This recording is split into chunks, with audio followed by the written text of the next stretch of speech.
We're talking about research methods and tools that drive smarter product decisions. This is research that helps you uncover what customers really need, not just what they say they want. If you've ever wondered how to get better insights without really slowing down your development process, this episode is for you. You'll walk away with practical advice on how to strengthen your team's research muscle, even if you don't have a dedicated researcher. To help us, our guest is Nick Cawthon. Nick has been shaping the UX and research space in San Francisco for decades. He's spoken at Google Tech Talks, Stanford, and Park. He is an adjunct professor at the California College of Arts and a data science program mentor at the University of California. He now drives innovation at Gauge, where they help companies solve complex design challenges. They integrate mixed method research approaches into product design processes to create products that customers want, need, and love, which is something we are very much wanting to do as product people.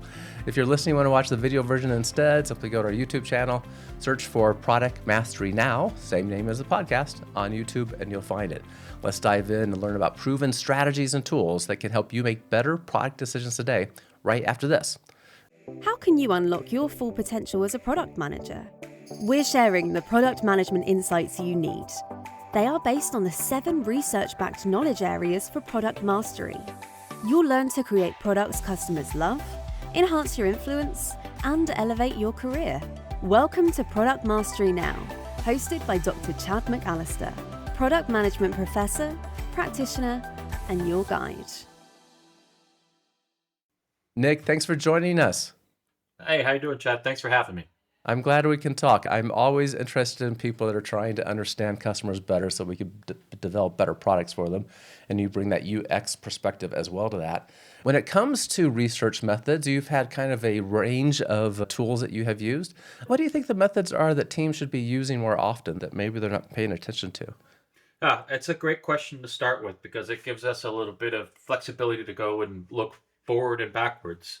I think X is something that is now ubiquitous. People know what it is when you say that. Even if they're not within the product or the tech industry, they can, oh yeah, I've heard of that. I kind of know what you do. And if you see anybody that labeled themselves a UX practitioner before, say, 2010, I would be a little suspicious because it wasn't something that was commonplace until the advent of the iPhone and mobile technologies and this understanding of why are Apple's products so easy to use? Why does it, quote, just work? And that was really something that introduced the need for designers to implement research in their practice. They needed to turn away the subjective. I designed this to look like that because I think it's an expression of self. And it turned design into being more objective. And that objective was to guide the users through a process and an experience as intuitively as possible. And that introduced research methods to those who maybe were not traditional qualitative or quantitative researchers. And it was the introduction in my career to this whole new area of behavioral sciences. And I've seen it done well, and I've seen it done poorly. In the early days of Web 1.0, we were doing things like heat maps and click tracking, Right. and we were looking at trying to understand where people's attention was being scattered. And now, today, our attention is all over the place, and that heat map is just bleeding blood red. But back then, we were attempting these weird methods of defining an input. When you ask about which ones that I feel that product teams should use more often, I'll answer with a sense of pace, where we want to understand and slow down. There's a book by Daniel Kahneman called Thinking Fast and Slow, which is good for anybody within any industry, but especially within product and product design and technology. On the back end, we're seeing these huge gains in efficiency through generative tools. Design and development is going to start picking up at a pace that's incomprehensible 5 years ago. But I think there can be a counterbalance with observational studies and ethnographic research and the ability to slow down, to talk and observe and really understand what's going into these strategic requirements before it goes through this funnel of progress. And so my takeaway from that is really whichever method you choose, to understand the pace of which you allow for not only digestion and processing, but also expansion and reflection. Okay. One way I look at customer research methods, like you mentioned ethnography, is de-risking. Right? We're getting that information up front to help us build the product that people actually care about, so our development dollars aren't being wasted. And the time it takes to do that saves us time on the back end in development. And as you said, the tools are helping us to make accelerated leaps there as well. Absolutely. Ethnography happens to be one of my favorites. I've had this discussion with different practitioners, and the tool that you most know best is the tool that you like, but that's probably true for me too. I just think there's insights that you have to be more lucky to get using other approaches. Like you're a really good interviewer and you ask just the right question that leads to something. But in observations, it's easier to uncover that. Can you talk a little bit more about ethnography and why you use it and how it works?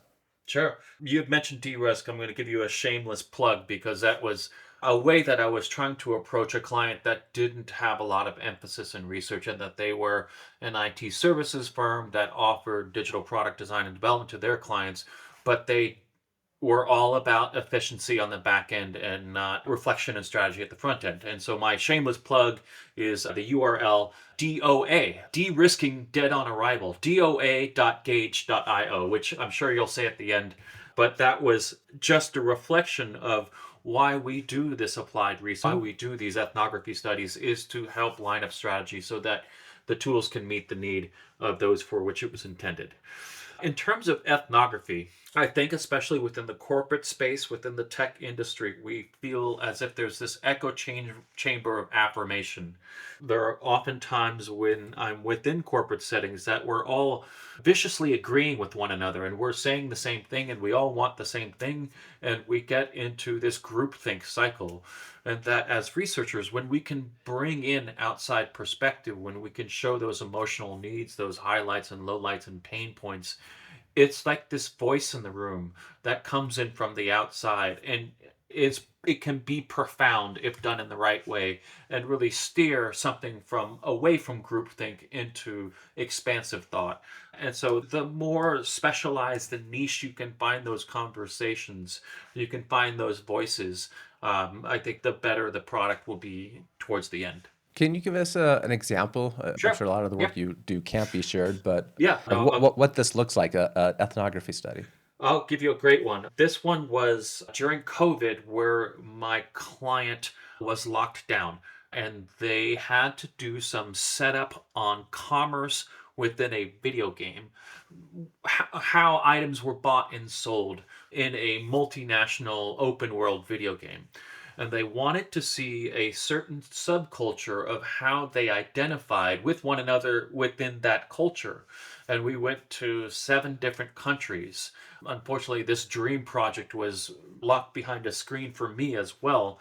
Because of travel restrictions, I had to go and find interviewers and fixers and photographers in Brazil and Japan and France and the United Kingdom and Canada and the United States, and have them go on the ground and document these subcultures. And what came back was this different perspective of their own fiefdoms, of their own tribes, of this subculture, and how they would use things like apparel or different items within that culture, and where they saw it as an expression of individuality and where they saw it as an expression of similarity. And as you can imagine, the United States is all about individualism and anti-authoritarianism, as our country's history has been. And in countries like Japan, it was about assimilation and knowing that you are a part of this one group. Right. Brazil was rejecting the imperialist of all the American brands that came into the country and the individuality of Brazilian goods and brands and labels and things like that.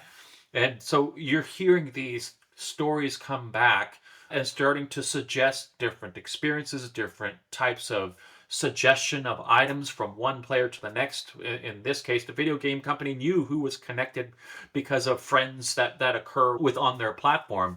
And so you can make those kinds of product decisions based upon what you're hearing about of that one region. Very good. Yeah, so it really gives you insights about the localizing the product.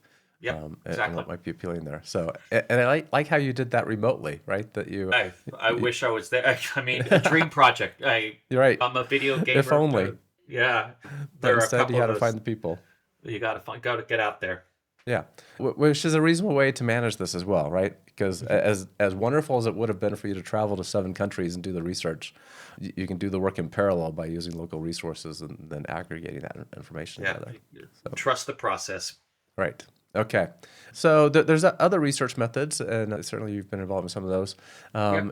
It is fairly typical. We've introduced this notion of time pressure, and perhaps an axiom, I believe, that if we spend a reasonable amount of energy up front to understand what customer really wants, that's going to save us time and mistakes on the back end for sure. We're all feeling time pressure issues and having to respond to multiple stakeholders. What research methods are kind of your go-to in this standard situation? Yeah. The X and UX, we could talk about user experiences, also participant experience. When if you've got 5 minutes in reality, maybe 10 minutes if you're getting paid well to answer some questions, that logic and routing and that participant experience of somebody who's filling out a survey form better be very pleasurable, because that abandonment rate of I know this company wants my feedback and I'll give you just the smallest iota of patience, but if that participant experience is poor, forget it. I'm out of there. I don't care if you pay me $5 or $10. I don't want to sit through bad UX Mm. when trying to fill out surveys. And so that's the counterbalance to ethnography studies are elegant forms, elegant surveys that are not repetitive, that are clear about which areas of behavioral science you're going into, which are the subjective and demographic, and all of these sort of objective areas. And so that's something that is stunning how much it's changed in the last 5 years again, where a researcher with a click of a few buttons can launch a multinational survey with translations, with conditional logic and mapping to, again, a span of people that would not have been possible earlier. Right. Now, with more data come more problems, and we have to be able to understand and analyze and parse and really feel confident that the questions we are asking are correct before going off on this runway ramp of survey design and into the field. And that's where I think AI comes into place, is it can help us author and it can help us analyze. But again, that velocity that we can see when doing that kind of research is so different than it used to be.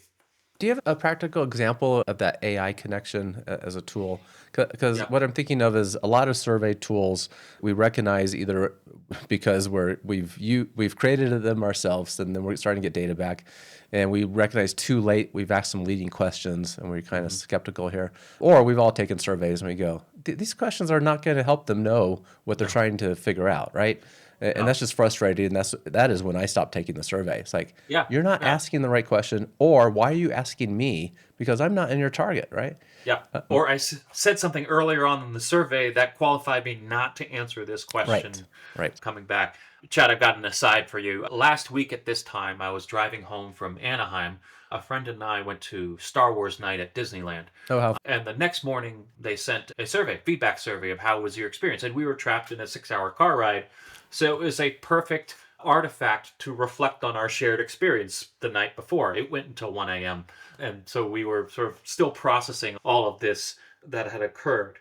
And the same sort of emotions of why you act, like as you qualified me for different sections within the survey, I answered things that now have made these questions either redundant or overlapping, and that kind of notion of survey design I don't think you can do very well without human intervention. Yes, you can hmm start with it. Yes, you can use an LLM or train your LLMs that this is how you like to ask questions.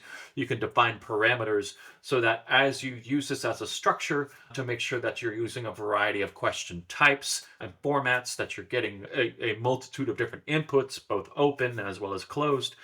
But I think that is always going to require a human in the loop to be able to curate and guide that to the same extent that we're seeing today, but now it's more of a management versus an authoring role. And that's on the design of surveys. As I mentioned earlier, the analysis that is now starting to be required, things factor analysis or segmentation or things that are fairly advanced for those who are not statisticians. Those AI tools are starting to come to the forefront of the ability to process but they're not commonplace, and they certainly aren't progressing with the same pace that our ability to administer surveys are. And that's where I see some really great focus in the next couple of years, is to be able to parse and visualize what's coming out of a much easier path to generate data.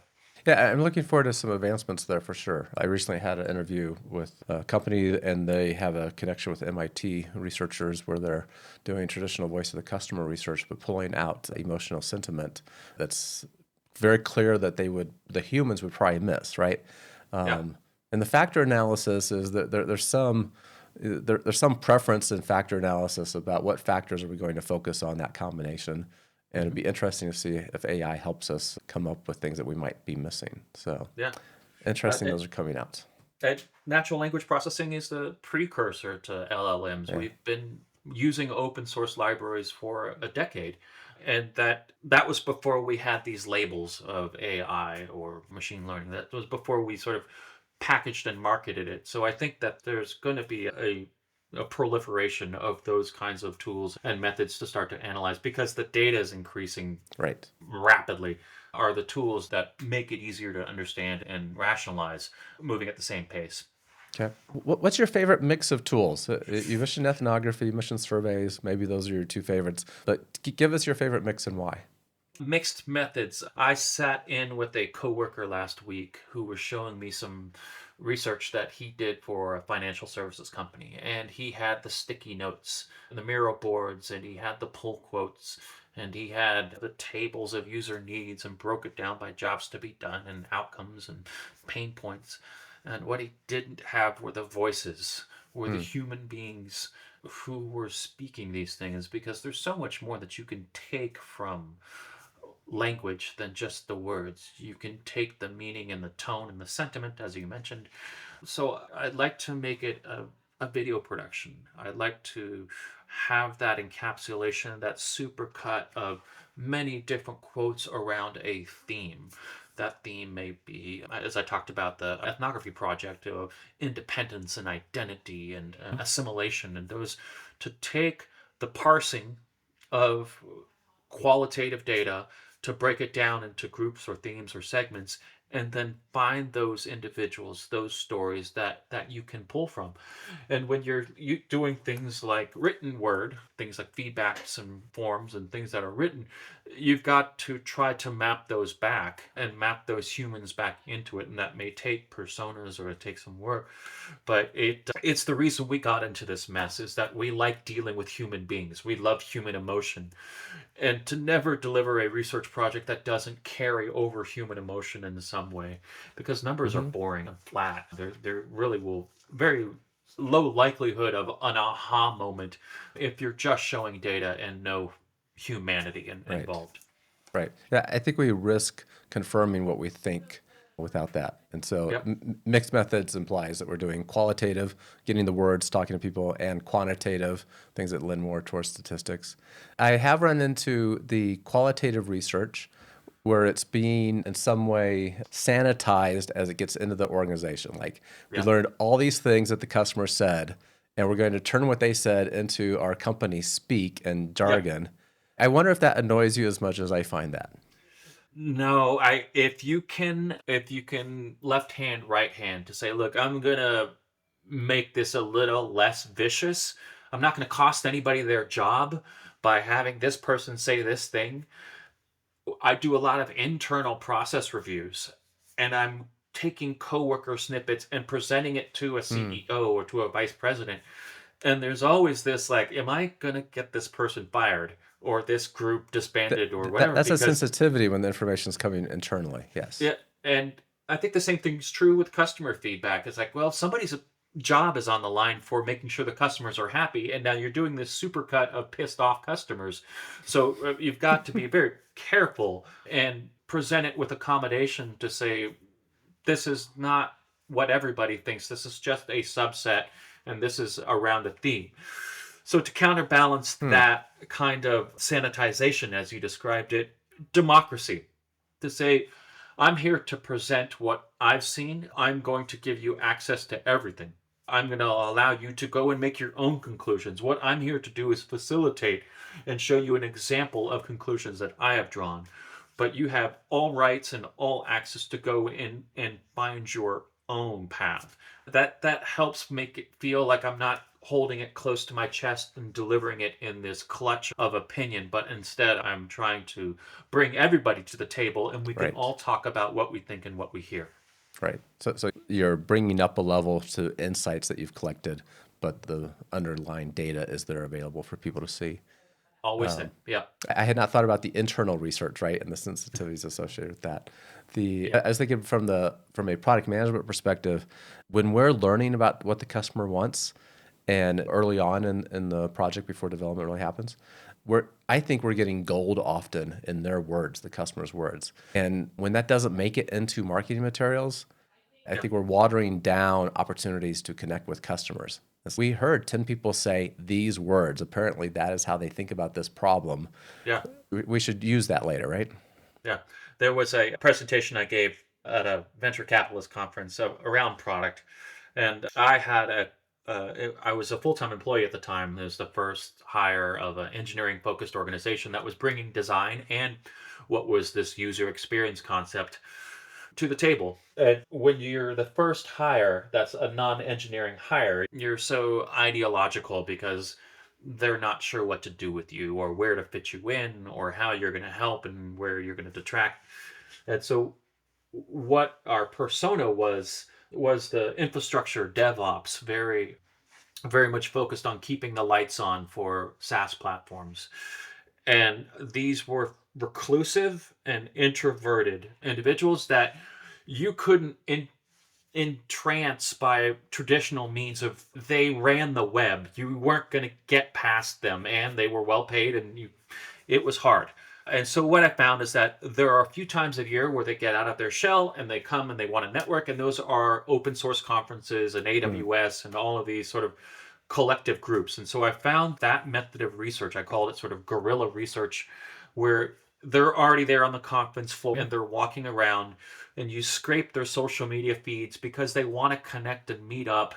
And you say, hey, in between this talk and this talk, do you want to come see me at this booth? I'd love to talk with you and find out. And I found that was a great way of hard to get, again, sort of very technical, very specialized personas.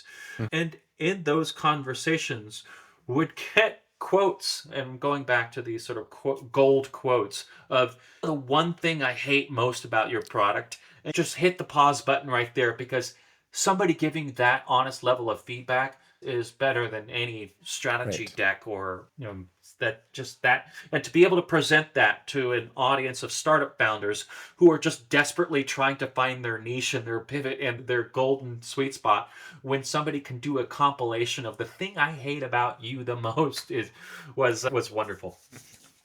Good tip for using conferences too to Yeah, find people absolutely. to talk with. Okay.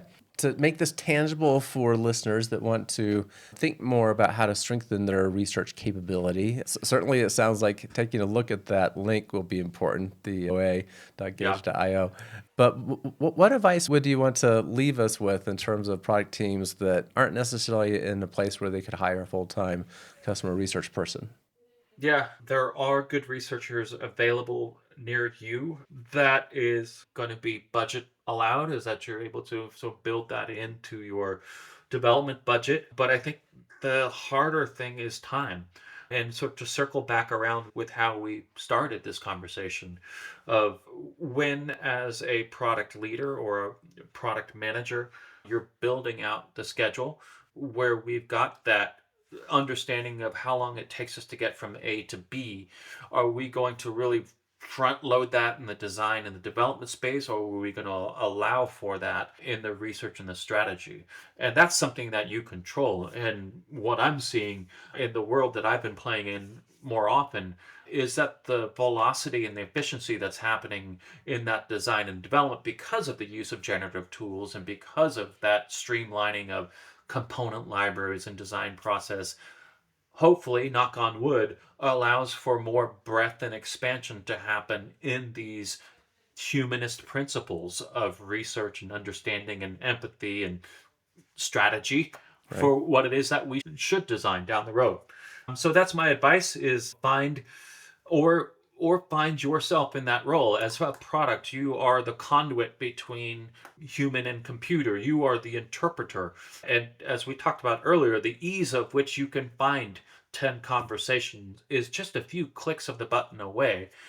If it's not such a specialized tool that you can find the general public through all of these built-in recruitment platforms, it's a learnable skill to be able to structure and execute a conversation guide, to use chat-based tools to help you launch a survey, to understand analysis tools, to begin to parse the results. As designers, we are having to adapt very quickly to what's going on the execution and how we sit side by side with developers, as we always have. But again, with these new AI tools coming into the market, it's really pushing our development skills to become more and more important. I would think the same thing would be true with product, is to push their researcher skills to become more and more important, because again, they're the translator of what they're hearing and why they're making those decisions. Yeah, translator is a good way to think about that. One characteristic you shared in there was empathy. And I think that this is a key perspective for anyone doing customer research, that we're not trying to validate our direction for the product, but we're trying to learn from the customer what the problem actually is, what they care about, what they're trying to accomplish. And if we don't have empathy, it's going to be difficult to do that. Yep, absolutely. Be curious. You're Be curious about curious. other people and what they go through. Yep. You mentioned the frustration you feel in filling out a survey. That one button doesn't work, or that one question isn't right. To find those and take those from people, say, let me fix your pain, let me heal your pain. I know how to design it, or I know how to ask it, or I know how to make it so that, especially if you're doing it every day, if it's something you do every day. There's this wonderful, again, I feel like all my conversations rewind the clock about 10, 15 years, but that was COVID. With these delivery apps, DoorDash, Postmates, I'm not sure what you have in Colorado there, or from wherever you're listening from. When we had this lack of consolidation between food delivery, app-based food deliveries, there were all of these commercials and advertisement about this person sitting on the couch and hitting one button and it magically arriving to the door. And you fast forward to the taqueria, where they've got 6 different tablets from the different delivery companies, and they all need to be charged, and they're all pinging out orders at the same time. And the burrito maker looking and thinking like, oh my god, this is chaos. This isn't convenience. It's absolute chaos of all these signals and endpoints. So that gap between how we may perceive reality and what that reality is only comes through listening and observing and really understanding the service design aspect of the product journey. Right. Really good example of listening and observing and what we can learn from those situations. So, like that. Okay, I'm going to ask you for a quote here in a moment, because we do like our innovation quotes. But first, a quick sponsor ad, which is the training that I provide. I have been doing this for a couple decades now, but it's based on 7 research-backed knowledge areas. And these are the 7 knowledge areas. One of them happens to be market research, is where a lot of these research tools falls into that we've been discussing.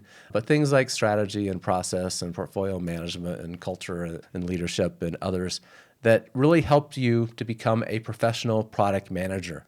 And if you have gone down this path into product management, product innovation, or even leadership, typically people get grounded in these 7 knowledge areas when they're getting ready to move into a leadership area. It's not intended to be for new product managers. You need a few years of context first. The system I use is called the Rapid Product Mastery Experience. And if you want to find out more about how that can help you individually, or if you are a product VP, how it can help your team or your group of product managers, simply go to productmasterynow.com and you'll see the RPM experience listed as one of the training options that we provide. And back to a quote. What do you have for us, Nick, as an innovation quote? I'll be honest, my professor gave me this quote. I know, Chad, you've got a great background in education. I haven't looked it up to see if it was something that they thought of originally, but it has stuck with me throughout my career. And that was that specialization is for insects. And I've always sort of held that to heart of like, yeah, that makes sense, is that we got to continue to be curious and push ourselves past our comfort zone to create new communities of people and new networks of people that are seeing the professional reality in the same way that you are, that are affirming directions and interpretations that you might be going in your product mastery. And so I see that as an impetus for innovation, is to reject specialization. If you find yourself coasting or comfortable, that means you're going down a hill. Always challenge yourself to become a little bit more of a generalist and go into adjacent areas. That's great. What class was it you heard that in? It was called Future Draft. The gentleman was named Kevin Farnham. This was in 2001. My extension of my undergraduate education was a Bachelor of Fine Arts at CCA, which is where I teach an executive MBA program for mid-career product professionals. If you want to find out more about me, you can take my class next fall. It's a design strategy MBA. But rewind 20 years earlier, it was interpreting how technology is making what were traditionally graphic design principles and introducing this notion of interaction design. How did we make the magazine layouts and the book layouts of PageMaker and Quark Express move and click and interact? And so that was just to carry all of those Swiss design principles, grid systems and Helvetica, and the things that this professor saw as an efficient design. How do we carry those over into this new medium called the World Wide Web? Right.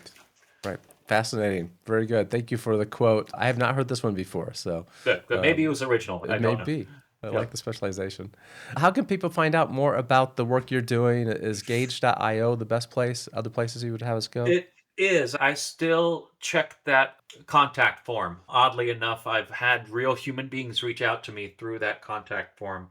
You can find me on the various social networks. I'm sure if you are interested in being an undergraduate at the University of California at Berkeley and are in the field of data science, I traditionally have a mentorship program where we give them real world data, and they tend to take it in different directions, everything from civic publicly released data to results of large-scale surveys and analysis. So you have that option if you want to go back to college again, or if you want to go to grad school. I mentioned that my alma mater, California College of the Arts in San Francisco, has a design strategy MBA. So you can enroll in that one as well to just add to the student debt that you're already paying down. But maybe it's easier that we talk on LinkedIn. And if you're in San Francisco, as mentioned, I work out of the Ferry Building and would love to buy you a coffee.